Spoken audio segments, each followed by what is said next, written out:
This is Rock This Joint by Yanivi.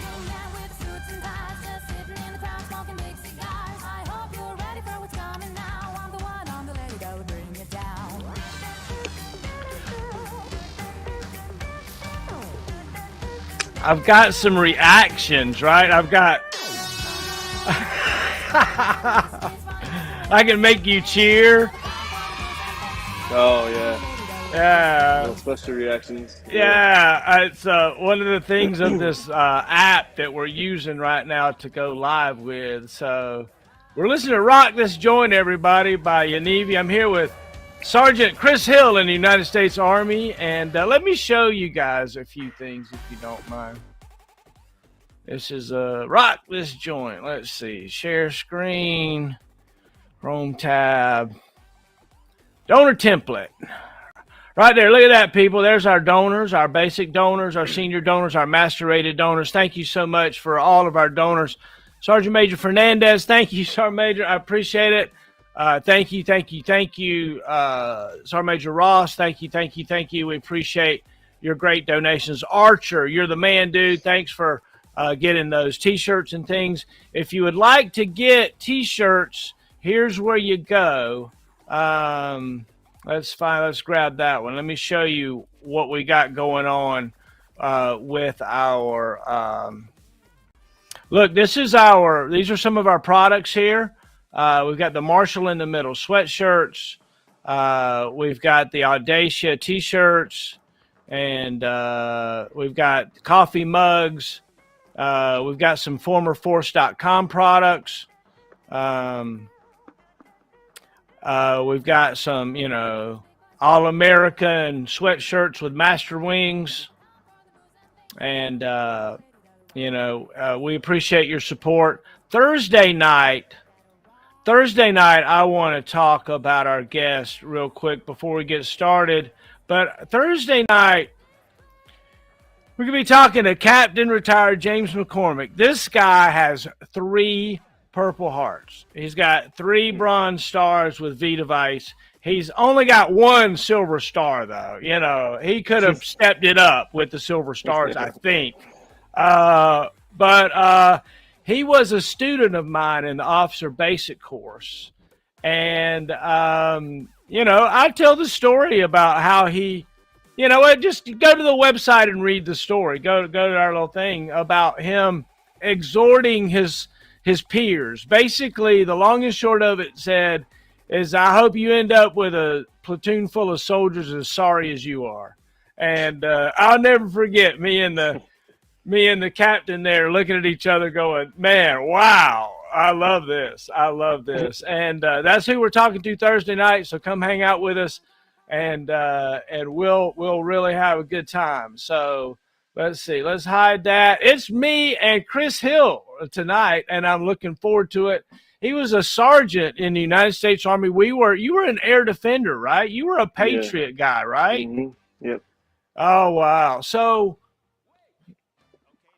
let me turn this off. There we go. So what year did you join the Army? 2005.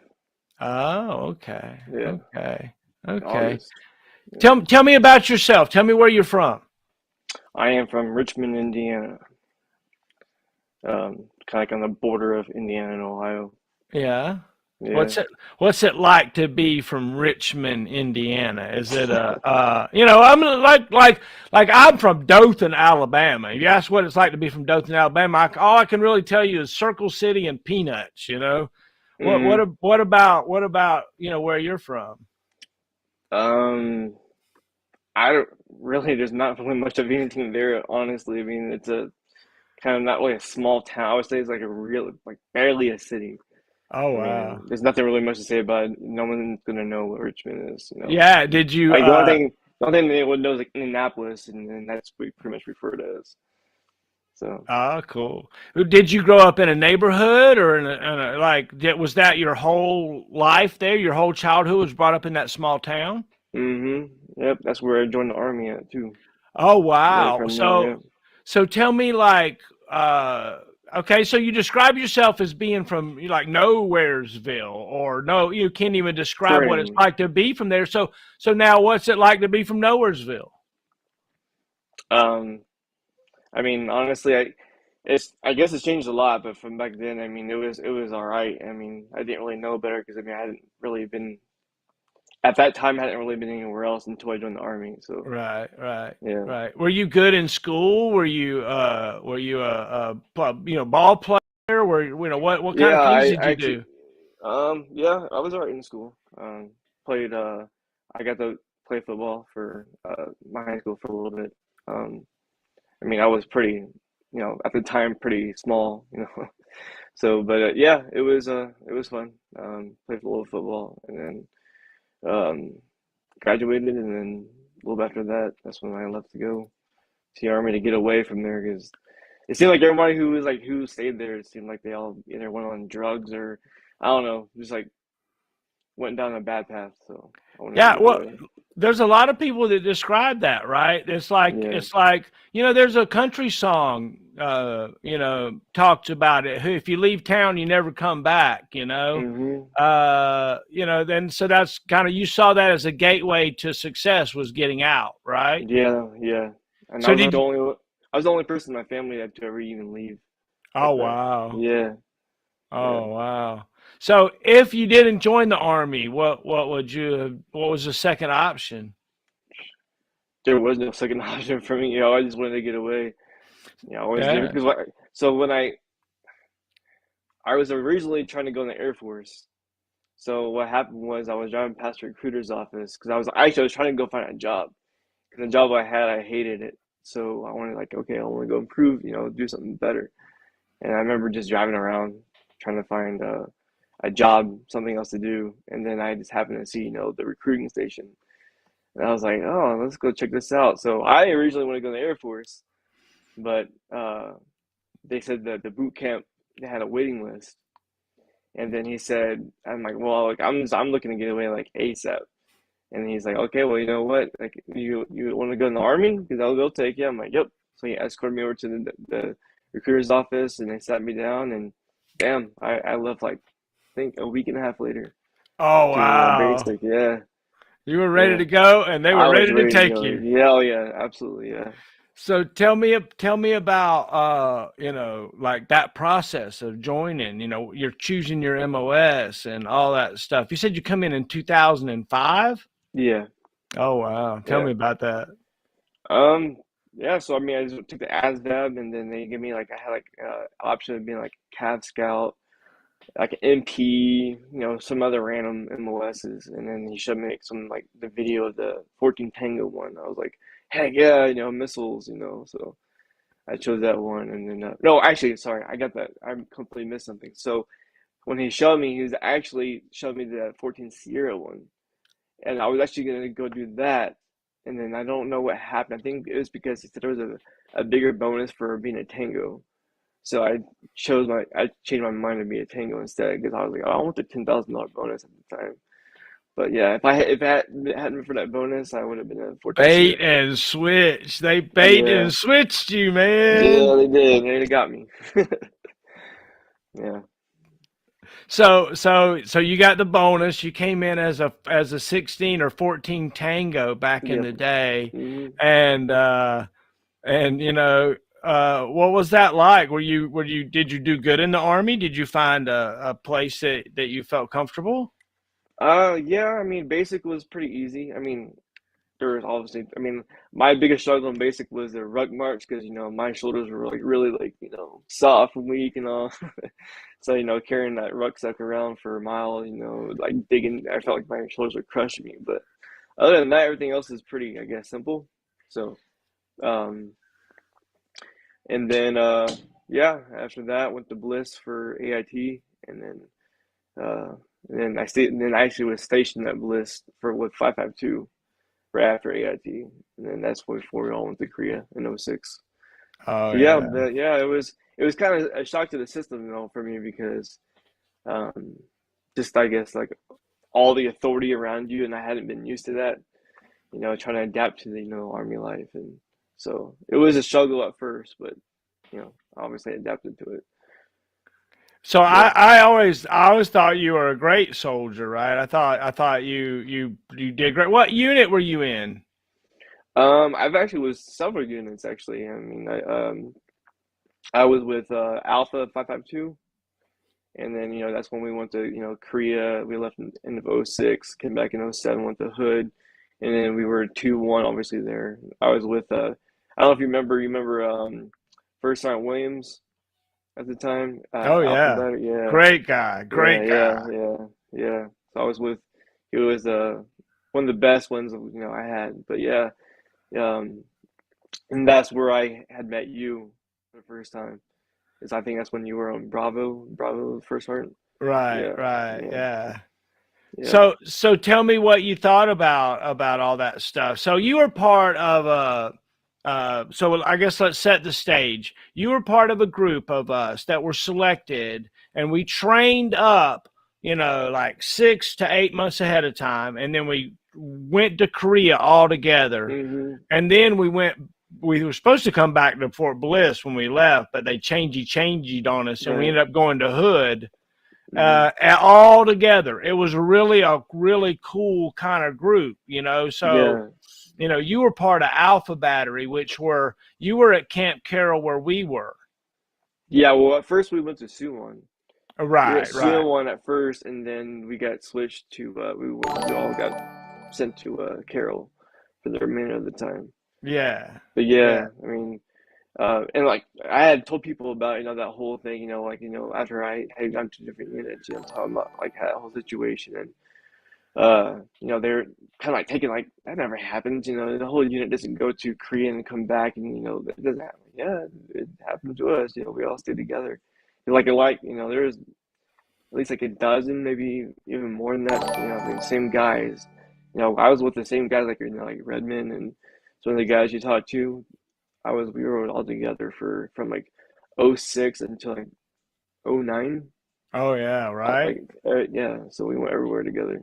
Yeah. So who Mm. were some of the pals that you were with during those days? So like who wasn't there a group of y'all that all went to like AIT together and then went, Yeah, stayed so together?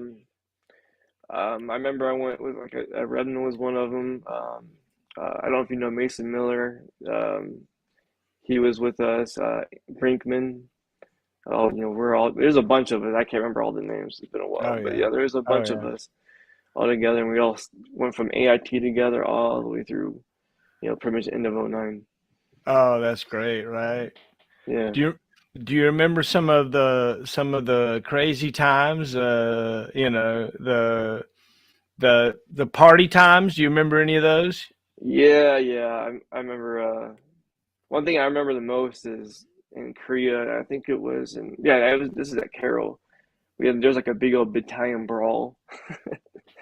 Yeah, there was like seriously, there was a big old battalion brawl. It was like I don't. It was like near the what do they call the activity center, whatever they called it, at Carroll. Yeah, there was a big old battalion brawl. I remember that. Like it was like everyone was drunk.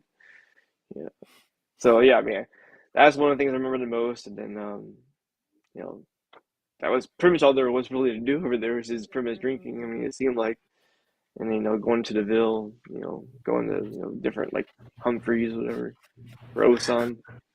Yeah, It's interesting to think about our times. And Craig yeah, and Nobel King, thanks for being here and hanging out with us. I appreciate it. We appreciate your support. You know, and so there's a big difference in what you drank over in Korea, right? yeah, On certain days, well, first off, when we first got there was 30 days no drinking, right? yeah. I remember that. Okay, Yeah, right. And then, of course, the last 30 days is no drinking, right? right. All right, because you don't want to get in trouble or whatever. I get all that. But the middle 10 months, it's like the decision is, do you want dark liquor or clear liquor? Yeah, exactly. Do Or you like, want to drink on post or off post? yeah, It's all that. just So, like, and that's the first, obviously, the first time I ever had soju too, and that, ooh, that stuff. uh, I remember the first time I had that stuff. Oh my gosh, it hit me like a train. tell me about your first soju experience. Tell me about it. Do you Uh, remember it? I remember being in someone's room. I think it was, oh my gosh, I don't know whose room it was. We were playing, I want to say like Xbox. I don't know. We were playing something in there, and I remember we were trying soju, and we had been warned like, hey, go easy on it, but whatever. So we just started tossing back, and tossing back, and we were just playing. I remember I went to go to the bathroom. I sit up, and like, oh my God. I was like having to hold on to things around me to get to the bathroom, and I was like, "Oh my God, what the hell happened?" Uh, oh, Craig says whiskey, beer, sounds, bourbon, rotate by the day of the week. That's right, Yep, man. yep. That's right. That was crazy times over there, right? And Hmm. soju, look, soju, you're exactly right, right? Soju sneaks up on you. It does. And next thing you know, somebody's toting you home, right? Somebody's Oh like, yeah, yeah. come on. I had to get help to walk back to my room because I was so messed up. I don't know who it was. Someone helped me get back to my room because I was completely tore up and messed up. Yeah, but after you've done it once and you wake up pickled the next morning, you learn to monitor that. You're like, Oh yeah, yeah. I need to be less thirsty. I think it was the first and last time I ever told you. I was like, yeah, never again. Right? Woo. Hey, Yeah. waking up pickled isn't fun, man. No, it's not. No, Yeah, it's not definitely. fun, man. It's not fun. I want to share with you your video that I did for you. Let's watch that. That sound good? Yeah, Sure. it does. Let's watch.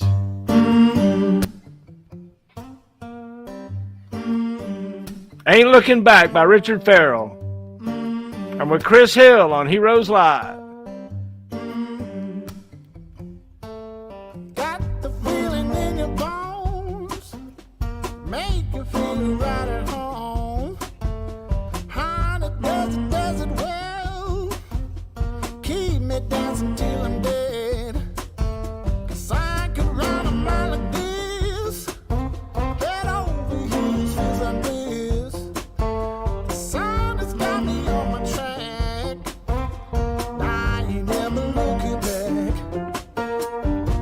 I ain't looking back. I ain't looking, ain't looking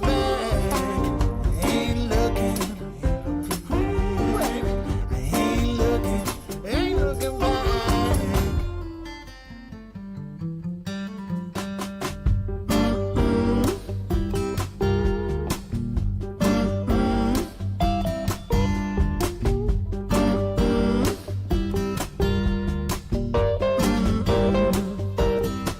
Yeah.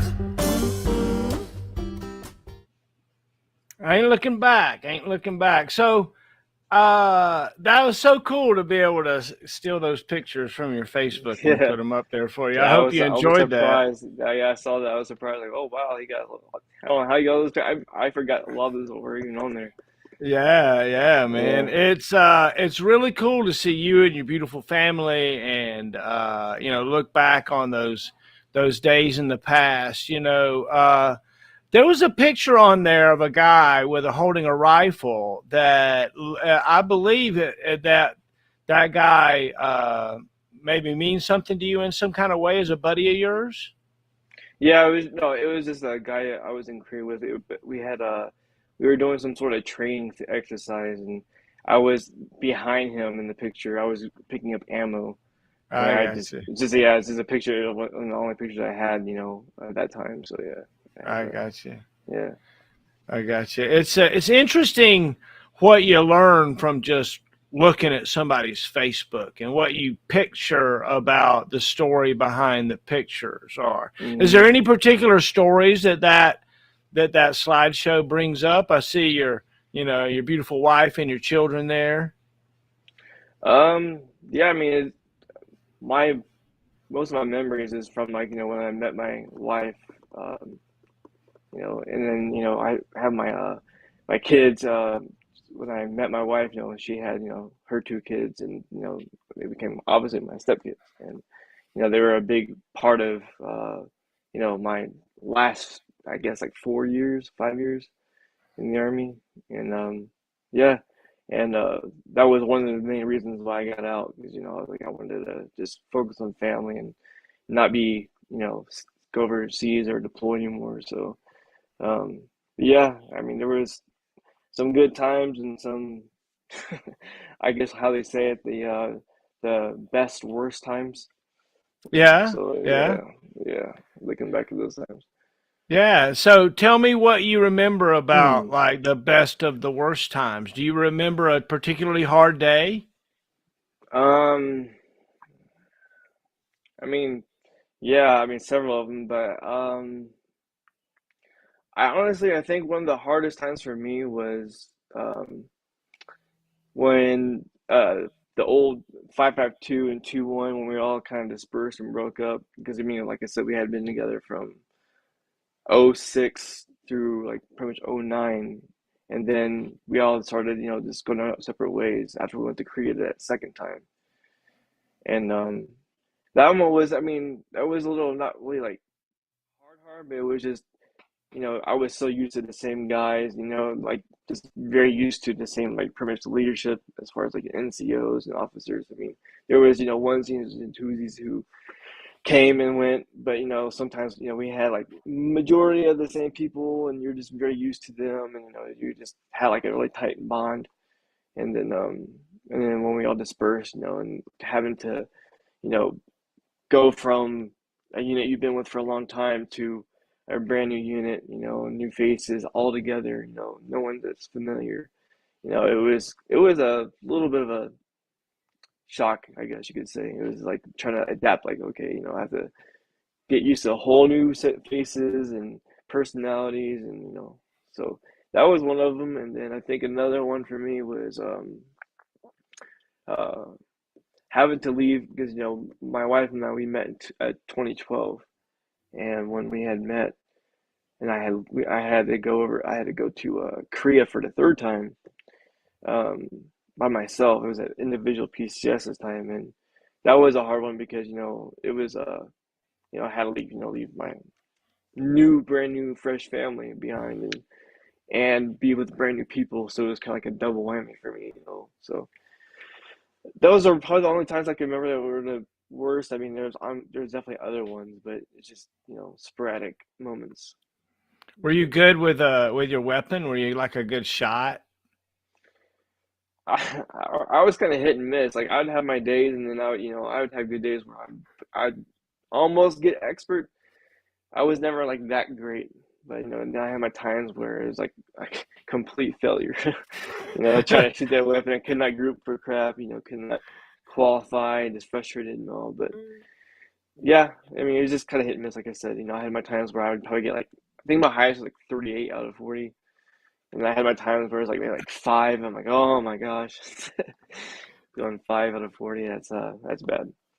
All right. So listen, we've got a table 8 tonight, and you're going to be on a crew. Can you do it? I could definitely try. Yeah. There you go. Like, give me Yeah. about 20 minutes of studying with the Yeah, I manual kind and of the old checklist knock, again, man. yeah, knock off a little bit of rust, kind of try to freshen up on it. I mean, I'm actually honestly remember, I think I remember like probably at least like 80% of it. I think I have a majority of it down still, but there's still going to be those like things I'm going to completely forget. Oh yeah, oh Yeah. yeah, oh yeah. Well, the first thing we'll probably do is crash it into something before we even can Yeah, back it right. in, right? Oh yeah, those fences in Korea were notorious for that. Oh, what was your favorite part about being a Patriot guy? Um, it was nothing really specifically toward Patriot because I'd never really I never really was really that happy with being a Patriot. Like, Right? but I guess it was just familiar with what's going on, and learning like being like a tango as far as like like MO&E and table 8, and then going to like systems, learning like more in depth stuff about the system, and then actually even learning like the echo side a little bit, so I would say it was some pretty good times as far as like learning the different jobs and different perspectives. Did you ever find yourself in, what you would consider to be danger or helping somebody that was maybe needing help or anything like that? Danger. Um, I would think the closest time I ever recall was in Korea. There was a tent fire, and I remember we were in a field, and I remember there being some.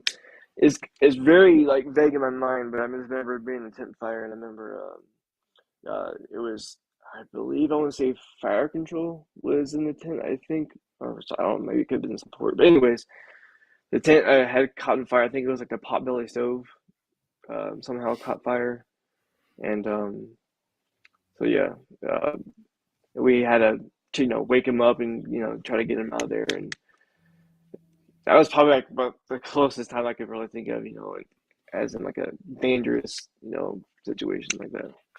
Yeah, look, if you've ever been in a tent that's been with a heater that's been on fire, and I have, it's scary, dude. It's like, get me out of here. Yeah. Yeah, get me out of here. So what are you currently doing? What's your current job? Lockheed Martin.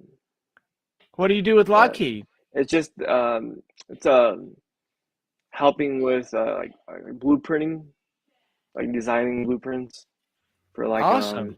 like missile systems. So Oh, cool, yeah. cool. My dad is a longtime Lockheed employee and a retiree, and he worked on the Hellfire and the JASM and the TADS Penvis Hmm. and those kinds of things out of Orlando. Oh yeah, yeah. That's like the main headquarters is in Orlando. Yeah. Yeah, yeah. I always kidded him. He used to sell missiles to our future enemies, Mm. He was like part of the guys that would go sell Hellfire to the Turkey folks and Oh yeah. it's like a foreign military sales. I'm like, Dad, they're gonna turn those around and shoot them at us one day. And Yeah. he's like, I hope not.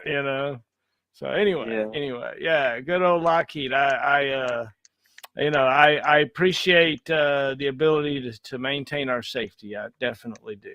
I definitely do. So what is it?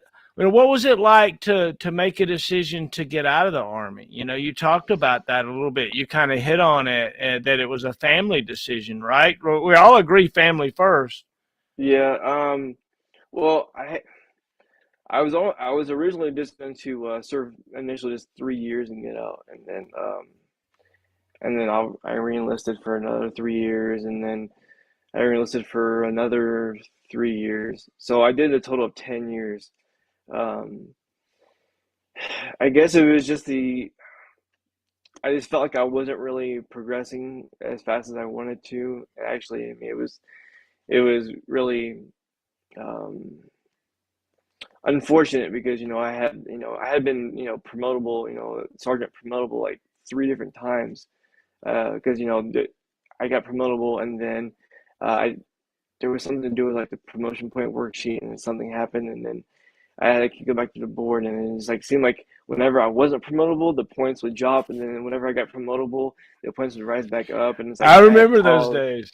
Yeah, so I had had college, trying to max things out, and it just seemed like I would just always miss the cutoff scores, and it just got really frustrating.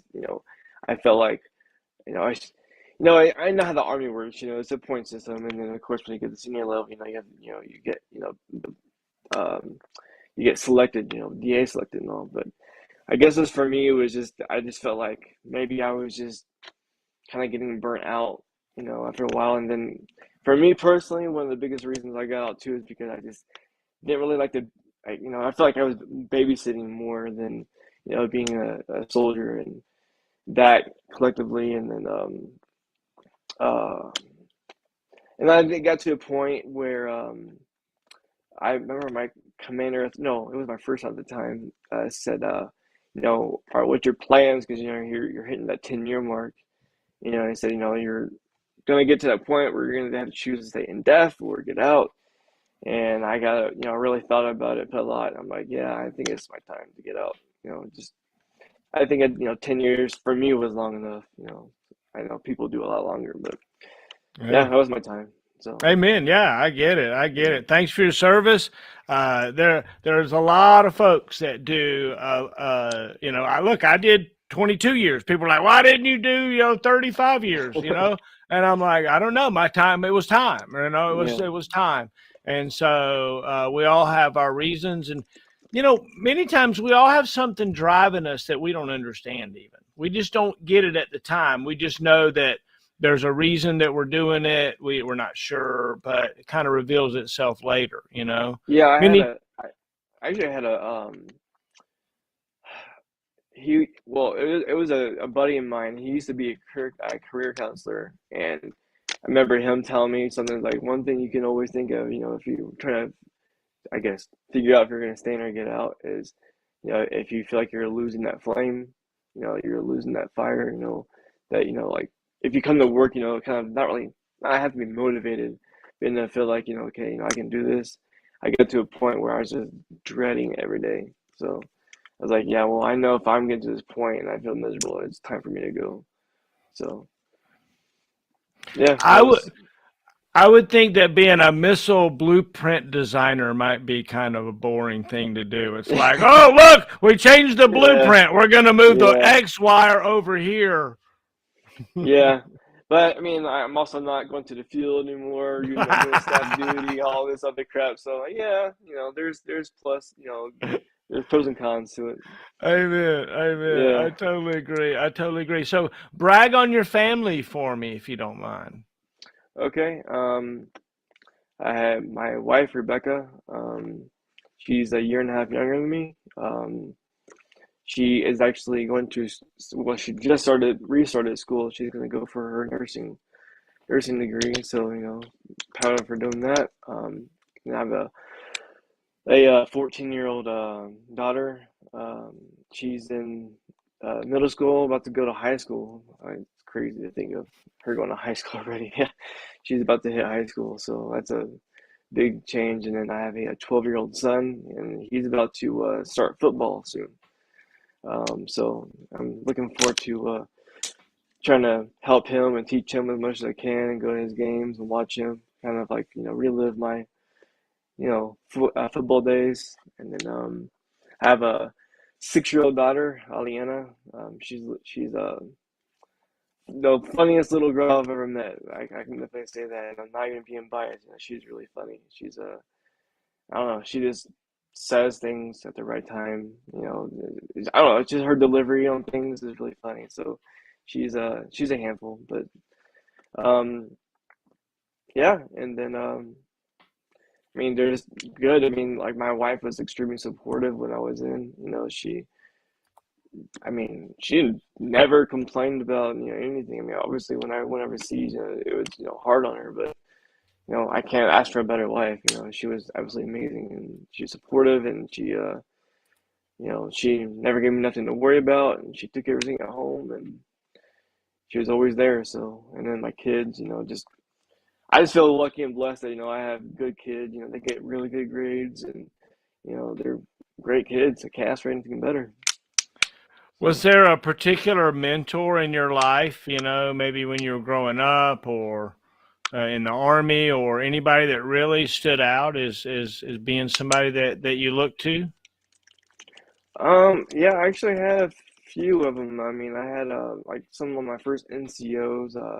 I don't know if you know, at the time, Sergeant Pierce, or if Sergeant Chapin.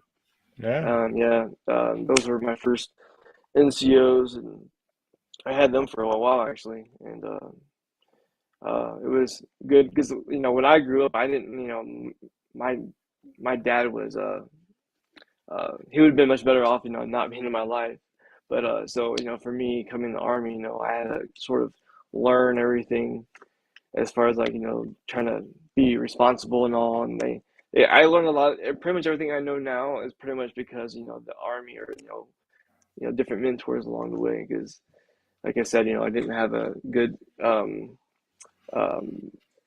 mentor when I was growing up. So I heard that, I hear that a lot. I do. I hear that a lot. And sorry, I talked to my daughter. Sorry. Yeah, if your daughter's coming in, give her a big hug no, and let her. yeah. Yeah, Yeah, let her come No, in. It's no big deal. she has her shirt off, so I told her to go get dressed. Oh, that's so Yeah, cute, right? Don't they yeah, come in yeah, and dress the most inappropriate ways? yeah. I Like, love it. what are you It's so doing? great. Oh my gosh. So, what was it like to find, your father figure in the army? Did a lot of people talk about that they look around and the big army itself and the army values and the different creeds and looking around and knowing kind of that everybody else is following the same rules, it kind of gives you a structure when many people realize that as a kid they didn't have the structure, Right. right? Yeah.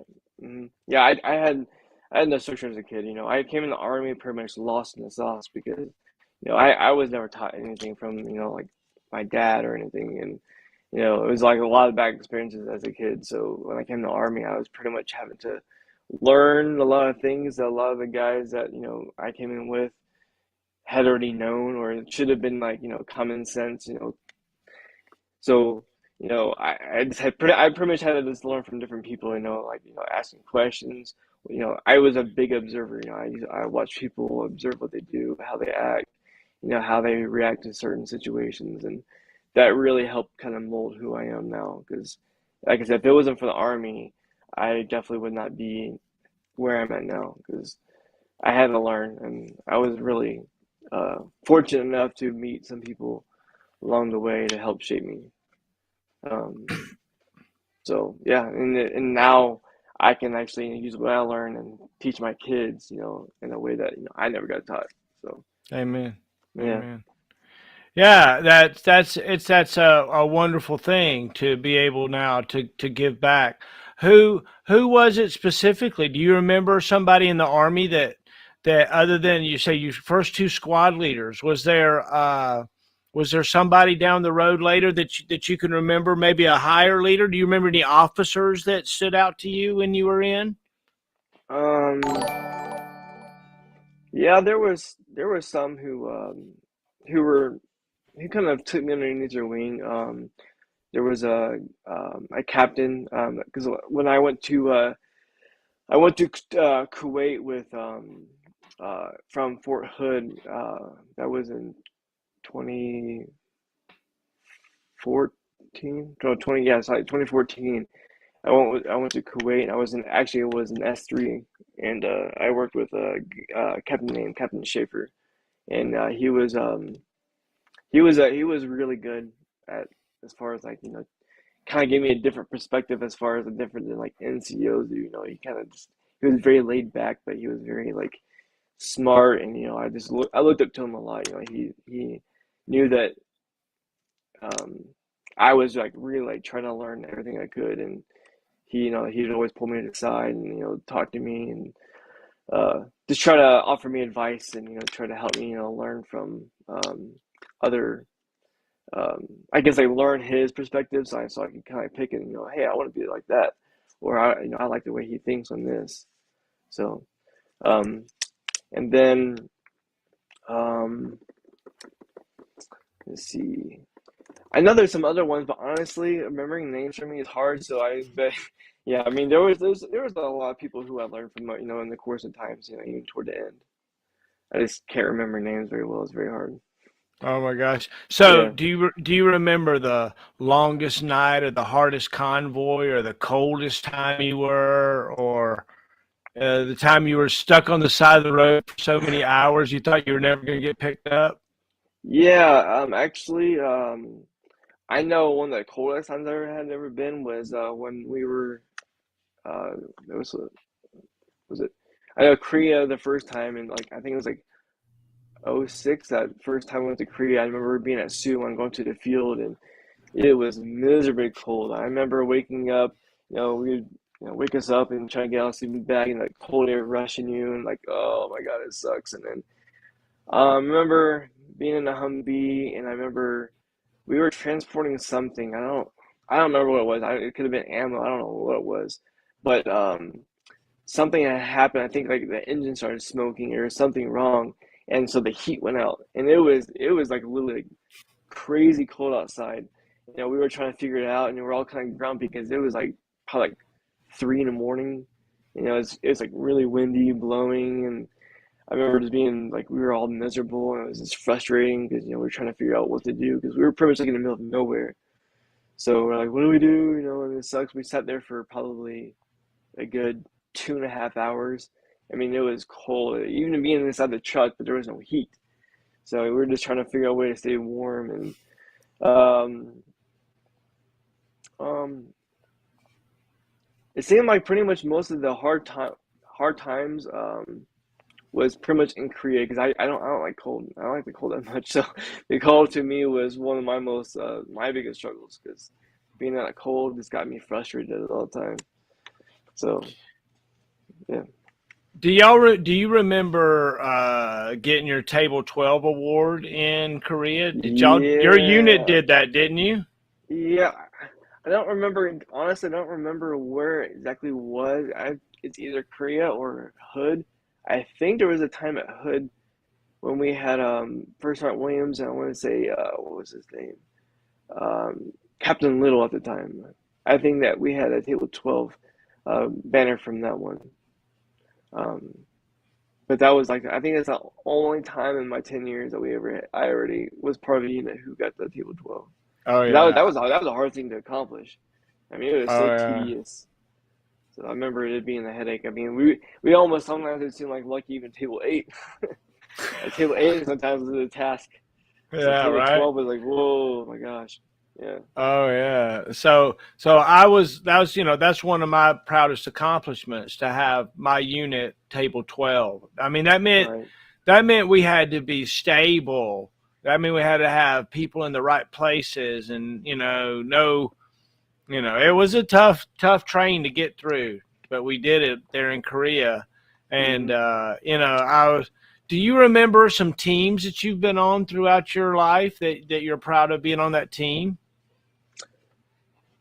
I remember the one and only time my I remember like my first 7 year or yeah, first like 6 years in, I was always like a main crew for a launcher. Um, yeah, I remember when I went to Korea the third time, that was the time by myself. It was an individual PCS rather than the whole battalion going. Anyways, I remember being in HHB and I remember they wanted me to be the RSOP in SOIC and I had literally no idea because I had never even been on RSOP for a line unit, let alone HHB. So for me, I was like, oh, okay, I have no idea what's going on. I've never been on RSOP before.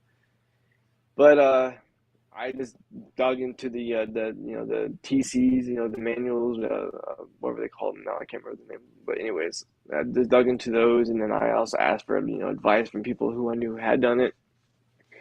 And there was a lot of late nights and long, long, long days and early mornings and frustration. But I remember we ended up getting a first time go, and yeah, I mean it was a very minor thing, but for me it was like being kind of brand new, and I was like the NCOIC and my OIC. He was pretty hands on, but he was very lost in the sauce like I was. It felt like. But it felt pretty good to pull it together and figure it out and actually, you know, get kudos for, first time go. So, It it's funny. It's funny looking at like all those kind of procedures and things that we used to hmm do back then, and look, it was no joke. It was no joke. You had to have your crap together. You had to read hmm it. You had to know what you were doing. You had to do all these stupid 256 kits and yeah, rub oh this yeah, like this and hold it like yeah. that, right? Look at King And says, "Long I live our remember, sop," right? oh my gosh, Uh, and the OE254. Oh my gosh, I hated that thing too. oh That yeah, thing was right. a pain. I don't know. For me, I hated that thing. That thing was so annoying to me. Out there sweeping for mines and stuff. Yeah. I also remember uh another time, but this was like yeah, I remember I'm trying to remember all the analogy, all the acronyms that because it's been a while since I was in, but I remember being on a hot crew. We had to do an ORE, and I remember I trained my crew up in supposedly, according to the evaluators, the emo team, that we were, according to them, like one of the best they had seen, performing. And it felt really good, knowing that the hard work that me and my soldiers put in paid off. But yeah, it was like little minor things like that just kind of give you a little bit like, okay, I know what I'm Hey, doing. yeah, Napoleon said that he could conquer the world with little bits of ribbon, right? Just Yeah, ribbon every once in a while. Be like, puff your chest out. Yes, sir. I can do it. I can do it. that's yeah, yeah. I wrote an essay today about being brainwashed. Do you remember being like brainwashed for like anything? Like, remember we would sit there and we would sing the 80A March and the Oh Army yeah, song. And yeah. I mean, wasn't that kind of a neat thing looking back on it? Yeah, I think a lot of that. I mean, at the time it was like, oh, this is dumb. But looking back, I'm like, yeah, it was some good times. It's like the little things. It's always the little things you think about. You're like, yeah, little things like that. Now stand up my head a lot. Oh yeah. Oh Yeah. yeah. I had a buddy call me the other day. He's like, I want you to send me all the cadences you have. You got all the cadence music, right?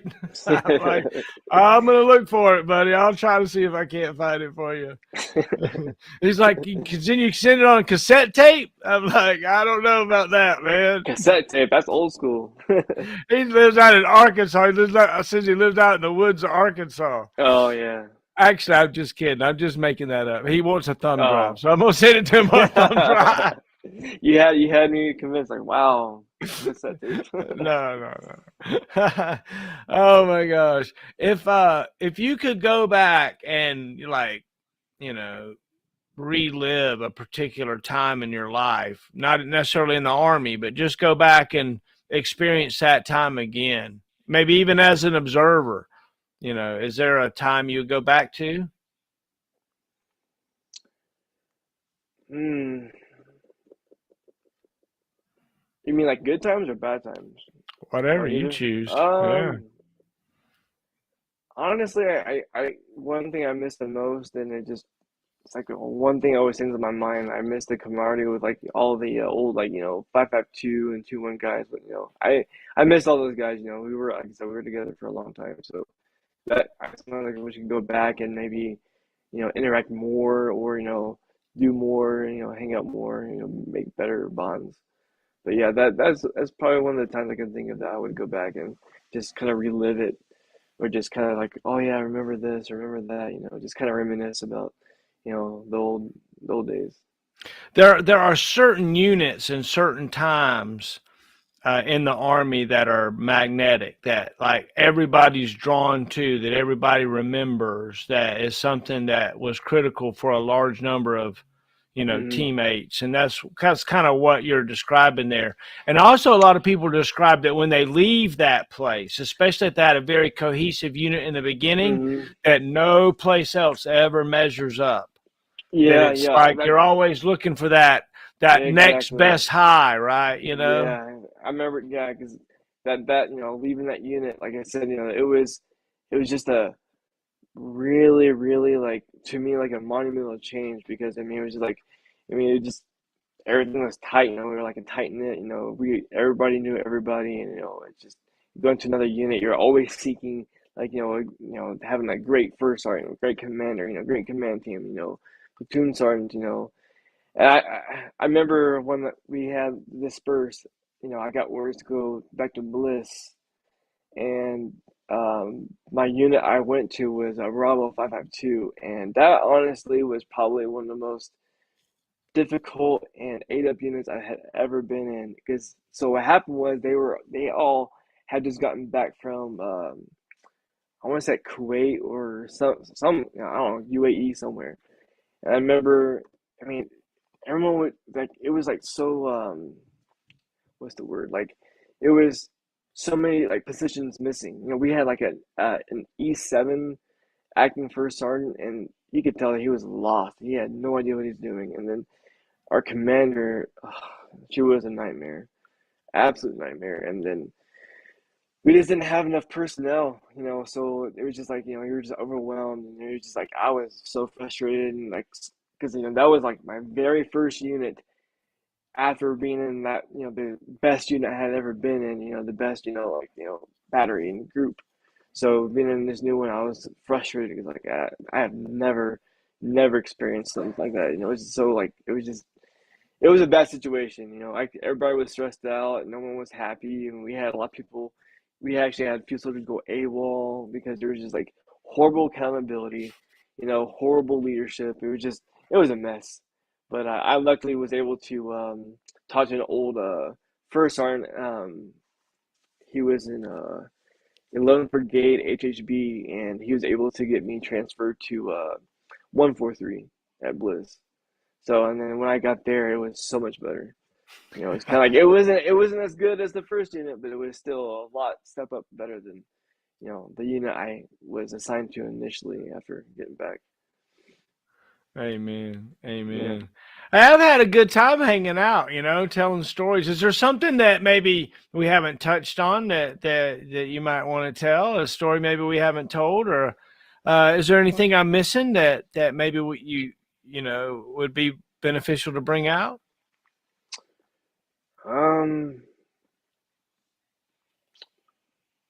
That's a good question.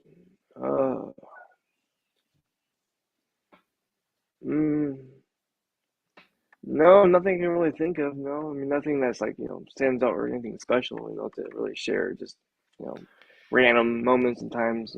Here and there, but no, nothing. So let's end with something like this, and I'll let you have the last word. Oh, I want to tell you about this. So as soon as our boxes come in from Ukraine, we'll get them. But part of this is we'll send you a coin with a serial number on it, and we'll put our slideshow and interview on a thumb drive, a titanium thumb drive. Very and cool. We'll put it in this box and send it to you. It's thanks for everything. We love donations. You can send us a donation. You become a master rated donor. That'd be amazing. We would appreciate it.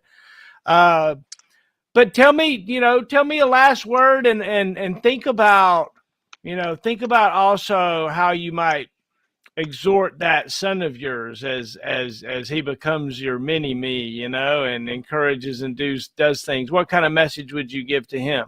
And I'll give you the last word, Chris. Thanks so much for hanging out with us tonight. I've enjoyed it so much. I would say this for my son. I just want him to put his heart into playing. Try to be the best, because I know that his ultimate goal is that he wants to.